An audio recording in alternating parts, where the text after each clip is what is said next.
Assalamualaikum, greetings and peace be upon you.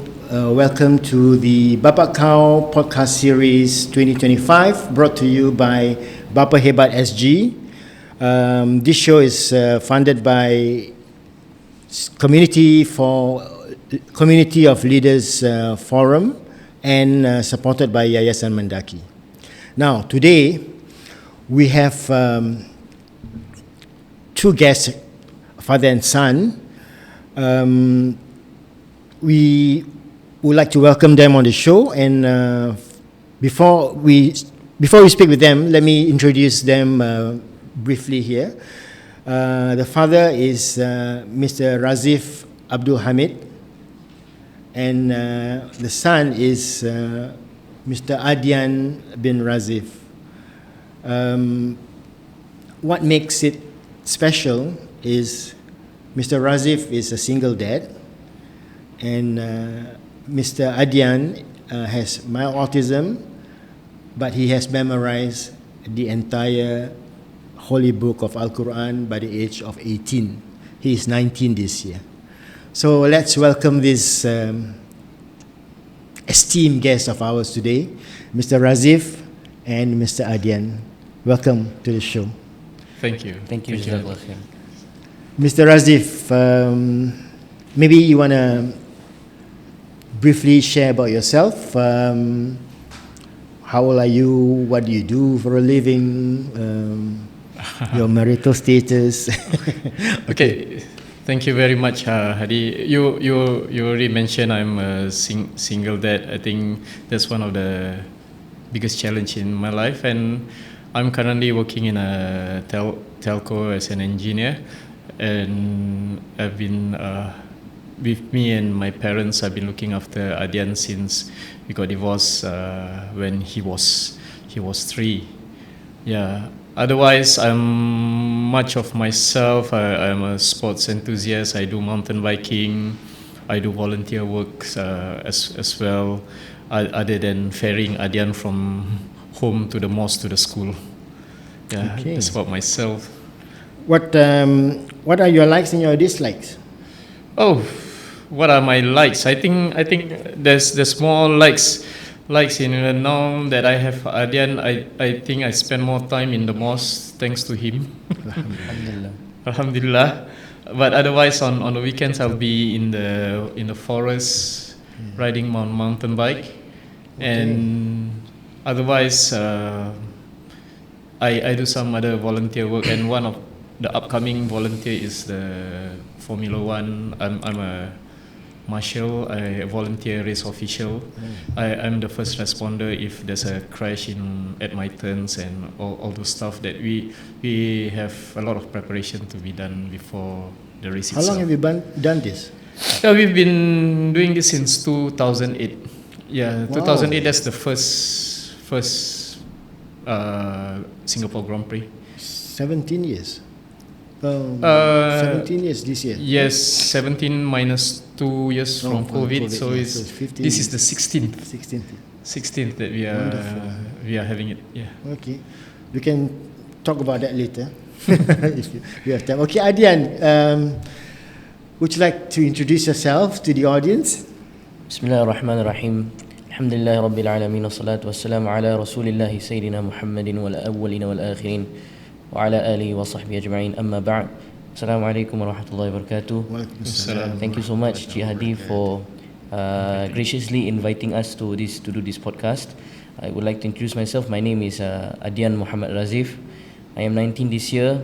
My current occupation is I'm a full-time student at Madrasah Az-Zuhri Institute of Higher Islamic Learning, currently taking my diploma in Islamic Studies, and also as a part-time job I am an imam at masjid.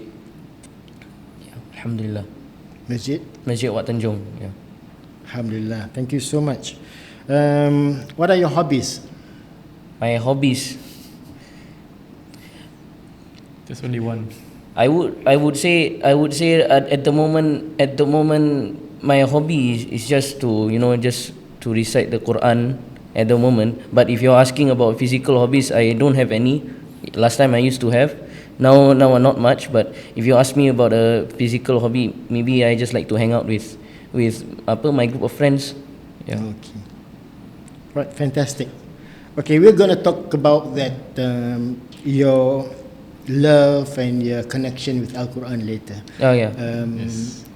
For those who did not know, Adyan has memorized the Holy Book of Quran at the age of 18 last year. Although he has not been officially recorded as an Al-Hafiz, but he had already memorized it last year, and he is currently in the process of having it certified. Yeah, Alhamdulillah. We're going to talk about that later, definitely. Okay, now, Mr. Raziff, you still have your parents with you, right? Yes, they are both. My mom is 76 and my dad is 81. Okay, your mom 76, your dad is 81, and your dad, I heard, is that a former Olympian cyclist. Yeah, he's an Olympian cyclist in '64 in Tokyo. Yeah, that time Singapore was under the Malaysian flag. Right. So they got a group from Singapore and a bigger group from Malaysia. They have to compete with each other before they are finally selected to represent the country to the Olympic. So has he been an athlete all his younger life, or? Yeah, I think for my dad, he's the one that influenced our family, me and my brother, to be in sports. I'm most of my time I'm in football, and then later on then I pick up cycling. But my brother has been cycling all his life, so he's the influence in the family. Your brother is a professional cyclist too? No, he's Cyclist just a hobbyist, enthusiast. as a hobby. Yeah. Okay, great. I also can cycle, and I also used to go cycling in the evenings. But now not Alone much. or with your friends or with your dad? Sometimes with friends, sometimes alone, sometimes with him. Yeah, during the COVID, we cycled from where we live in Yishun all the way to Marina, right? Yeah, all the way to Yeah. Marina. Wow. Yeah, and then back again at So night. so you can say it runs in the family, in the cycling blood. Yeah. Good. What did you get from that cycling? I guess from cycling or from my dad is the discipline. Much of it is a discipline, how you run your life, discipline, as a sportsman. And funny enough, when I was growing up, he said, don't go into cycling. So he pushed me into football. So I played football a while. And why he asked me not to go into cycling, because at that time Singapore roads, he said, is too dangerous for cyclists. So I played football all my life, since the Milo Soccer School, and all the way to the leagues, to representing at one time Singapore Malay in the regional tournament and all that. So yeah, and I have injuries all over. Wow. What position did you play? I was a defender and a midfielder. Yeah, I'm a left footer, so Okay. I always playing on the left flanks. Wow. Yeah. Adyan, have you ever tried playing soccer? No, but I do have friends who play soccer very well, and they are quite well known in Singapore. Wow. And they From are school? my ngaji buddies. No, they are my They're ngaji they are buddies. my ngaji buddies. You know, like Bai Haki, Izwan Mahbud, Jumat Jantan, Izdin Shafiq. Yeah, they are all my ngaji buddies. They all play soccer very well. They never ask you to join them? Often tak pernah. Okay. Now, Maybe there were a lot of times where I had the opportunity to join, but I just didn't want to join because I'm not really into sports. Yeah. right. Okay. Fine. Okay, Mr. Raziff, your parents are still around, and I heard recently you brought them to Bandung for a holiday. Yeah. Do you do that often? Is that something that you do for them every year, or? Yeah, I try to do that often, and like after Bandung I've already planned that next we're going to Jogja, because it's where in Indonesia where it's cool and the temperature is much cooler than Singapore, and they like about it. So I try to it's my responsibility to make them happy now that they are at this age, and I have to balance both Adyan and my parents. Adyan didn't go because he's undergoing exams, but for Adyan, I've been taking him. He can't complain because for the last 10 days of Ramadan, I've been taking him to Masjidil Haram and Madinah for Umrah. So I've already booked for the next one, the last 10 days. And yeah, so everybody has his enjoyment. So like my parents, they like the nature. They like just relax. Last time we have cousins in Brunei, they like to go Brunei. Why? You say it's so quiet, so peaceful. So they like a peaceful place like that. Whereas for Adyan, taking him to Masjidil Haram and listening the Traweh, listening to the recitation, this is what I tell my friend. When my friend say, "Hey, I'm so happy to bring my children to watch Taylor Swift." So I said, bringing Adyan to Masjidil Haram, Madinah is like 10 nights of Taylor Swift concert because he's so into it and so engrossed into that thing. So the basic things I want to say here, I need to balance both my parents and my son, and never mind about me, just them. I'm done for life, fulfilled. You do this every year, twice a year? Yeah, I do this every year. Like my parents, I just started, but for Adyan it's like every year, and he doesn't ask to go like, "Hey, I want to go wherever country." Because when the moment when I'm at the Haram, I just want to go there just for holiday. I just want to go there only. No, I don't really really interested to go to other countries unless it's like Palestine or the other Muslim countries, that Al Haram would be my first pick. Yeah. Right. So I think the last time that my father brought my grandparents to holiday, I think was it in Bangkok or in Brunei or somewhere it was way before COVID. So technically the one that they just came back from Bandung is like after 6 years. Yeah, like that. Because the thing is about my grandparents, they like to somehow, they like to in a way, like they like to travel to relaxing places, like enjoy the yes, peacefulness of things. Yeah, that's good. Kalau orang like what orang Melayu cakap, tukar angin sikit lah. Yes. Macam tu. Okay, look about going to Umrah every year. Don't get me wrong, it doesn't cost much. That's why I can afford to bring him, because we're doing in DIY. Okay. DIY, I book through the platforms, booking.com or whatever, and then I just book, and then we book the flight and get the online visa, and then we just go.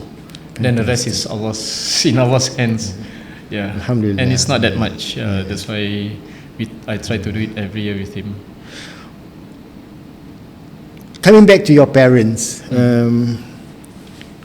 what did your father do, or what did he teach you to make you someone like this? If you ask me, he keep when I was growing up, he was like a prime PEP supporter, I can say. Okay. Because he kept telling me that I was cycling and I heard Mr. Lee Kuan Yew at Singapore River saying that all of you're going to have a house, you're going to have this and going to have. Then he just listened, and then when he got married, he got his own house, and then he again listened. Education is first. 2 is enough. So just me and my brother, 2 is enough. He listened to everything, and then put us into education. Nothing else. No more sports for you. No more nothing for you. But education first. If you want for books, I will find money for books. But no, for other things maybe I can't afford. But for sports, go into football. Go into whichever sports you need, because that shapes your. He knows, because he's a sportsman, shapes your discipline. So I guess that's where he brought us lah. Go into sports education, and after listening to the government. What makes you think that he's such an effective father to you? Because he told you to do all that, yes, and you and your brother listen, right? Yeah, he's such an effective father because he did tell us. I was on in my prime at 24 after the Olympic, I was still cycling. But he made the decision that, cycling is not going to take me anywhere. I drop off everything because you were born. When you were born, I need money, I need to work. Right. Who was born? Adyan was born. No, me. Oh, you were born. Yeah, that time I was born. So my dad tell me, I give up cycling, I give up everything. Not everything, but I need to decide my future. So I give up. Imagine he's in his prime cycling. He's like Fandi Ahmad of cycling in Singapore. Right. Everybody knows him, but no, I give up because I need to start somewhere to work. So when he start working, so that he can feed us. Right. Yeah, that's the So thing. he wants the same for the children too. Yeah, that's the thing. The thing for me is that sacrifice means something, and it's a learning lesson for me. When I have Adyan, I know at some point if I need to make a sacrifice, I need to make a sacrifice. Yeah. Wow, that's very, very powerful. What you did, or rather what you received from him, all the lessons, knowledge and things like that, how much you imparted to Adyan, do you think? Yeah, I try to impart as much, but era has changed. Right. So what I learned is prepare Adyan for what he's going to face in the future. Right. Not what you have gone through. So I have always said this taught to me by one of my ustad who has passed away, Almarhum Ustad Zulkifli Ismail. Say prepare him for even he was Ustad. Okay, now I just mentioned Ustad Zulkifli. He's my spiritual guidance, and when I want to name Adyan, I discuss with him, and that's where I did the research, and that's the name of Adyan. And Adyan, he said, put Adyan. Adyan means the religion of God, religion of. He said, put Hamidi, because Hamid is your father. It's like it's a name. But after discussing with Adyan's mother, then we put it as Adyan alone. So today Adyan adopted that name, Adyan Hamidi, in his social media everywhere. So that name is quite I can share you the name later. It's quite a heavy name. But what I'm surprised is he lived up to his name, or rather, every name is a doa. So that name also brings it to what he is today. If you read the meaning and you look at Adyan and say, yeah, I think that's what he is. I mean, this is with all God's grace. Alhamdulillah. Yeah. Okay, let's talk about Adyan a bit here. Adyan, did you know that when you were 3, if I'm not mistaken, right? When you were 3, your dad bought you a tablet. Was it a tablet, Raziff? iPad. Was it an iPad? And then he had the Al-Quran recitations playing every hour of the day. I think I was 4 or 5. 4 or 5? Yeah, around there. You remember that? I do remember, yeah. Okay, so because the evidence is shown through my dad's YouTube channel, so. Oh, I see. Okay. Now, Adyan, as far back as your recollection would allow you, what was the first surah that you heard that you loved so much that you memorized it, even without knowing how to read the Quran? Al-Fatihah. Okay, besides Al-Fatihah? Okay, that was a joke, but Asr. Surah Al-Asr. It would be Surah Al-Asr. Okay. So that was the one that really hooked you, or you really liked it. It was among Surah Al-Asr and Surah Al-Ikhlas. 3 kula basically. The short surahs. Short surah. Okay, because I really like, even when I'm off the iPad, from based on what my father has told me and what my grandparents have told me, sometimes randomly when I just walk around the house, I just recite wal asr like that. Yeah. Okay. In that kind of manner, or even just the other surahs, the other small surahs. Yeah. Just randomly.